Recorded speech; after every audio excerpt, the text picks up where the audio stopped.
പ്രധാനമന്ത്രി നരേന്ദ്രമോദിക്ക് തൻ്റെ വിജയത്തെ പോലെ തന്നെ പ്രധാനപ്പെട്ടതാണ് മന്ത്രി സ്മൃതി ഇറാനിയുടെ വിജയം.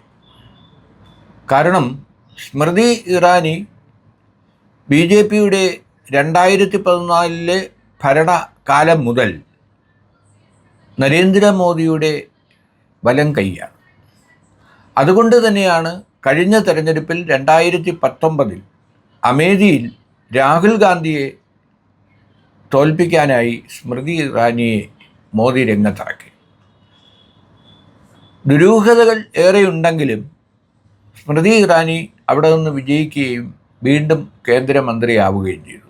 ഇപ്പോഴിതാ രാഹുൽ ഗാന്ധി അമേഠിയിൽ മത്സരിക്കാതെ റായ്ബറേലിയിലേക്ക് പോയപ്പോൾ പേടിച്ചോടി രാഹുൽ ഗാന്ധി തന്നെ പേടിച്ച് അമേഠിയിൽ നിന്ന് ഓടി ഒളിച്ചു എന്നായിരുന്നു സ്മൃതി ഇറാനിയുടെ പ്രചരണം. പക്ഷേ ഇപ്പോഴെന്താണ് സംഭവിച്ചിരിക്കുന്നത്? സോണിയാഗാന്ധിയുടെയും രാഹുൽ ഗാന്ധിയുടെയും എല്ലാം തിരഞ്ഞെടുപ്പ് മാനേജരായി പ്രവർത്തിച്ചിരുന്ന കിഷോർ ലാലാണ് ഇപ്പോൾ 1.5 ലക്ഷത്തിലേറെ വോട്ടുകൾക്ക് സ്മൃതി ഇറാനിയെ പരാജയപ്പെടുത്തിയിരിക്കുന്നത്. കാരണം സ്മൃതി ഇറാനിയെ പരാജയപ്പെടുത്താൻ സോണിയാഗാന്ധിയുടെയും രാഹുൽ ഗാന്ധിയുടെയും മാനേജരായിരുന്ന കിഷോർ ലാൽ മതി എന്ന് നിശ്ചയദാർഢ്യത്തോടെ കോൺഗ്രസ് എടുത്ത തീരുമാനം ശരിയാണെന്ന് തെളിഞ്ഞിരിക്കുകയാണ്.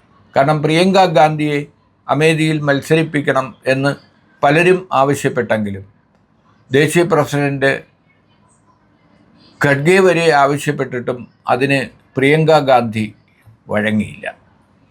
പ്രിയങ്ക അവിടെ നിന്ന് മാറി നിന്നത് കുടുംബാധിപത്യം എന്ന പ്രചരണം വീണ്ടും സജീവം ആക്കാതിരിക്കാനും നെഹ്റു കുടുംബവുമായി ഏറെക്കാലമായി ബന്ധമുള്ള അമേഠിയിലെയും റായ്ബറേലിയുടെയും തിരഞ്ഞെടുപ്പ് യന്ത്രങ്ങൾ ചലിപ്പിച്ച നെഹ്റു കുടുംബത്തിൻ്റെ വിജയത്തിനു വേണ്ടി ഏതു കാലവും അക്ഷീണം പ്രവർത്തിച്ച ഈ മനുഷ്യനുള്ള അംഗീകാരം കൂടിയാണ് അവർ നൽകിയ സ്ഥാനാർത്ഥിത്വം. അത് സാർത്ഥകമാകുകയും ചെയ്തിരിക്കുകയാണ്.